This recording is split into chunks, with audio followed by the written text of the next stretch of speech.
దయచేసి ప్రతి ఒక్కరు కూడా గమనించి ఈ విషయాన్ని.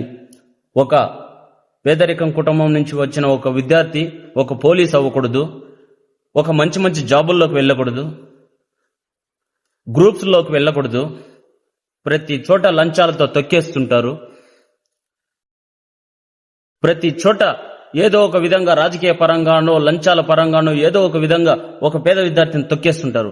అదే ఒక హయ్యర్ క్యాండిడేట్, ఒక హయ్యర్ అథారిటీ పర్సన్, ఆల్రెడీ ఉద్యోగంలో ఉన్నటువంటి ఒక వ్యక్తి కానీ, ఆల్రెడీ రాజకీయాల్లో ఉన్నటువంటి ఒక వ్యక్తి కానీ, అతను చెప్తే మా ఓడికి రికమెండేషన్ అండి అని చెప్పి రికమెండేషన్ ముందుకొస్తే ఎవరు అప్లికేషన్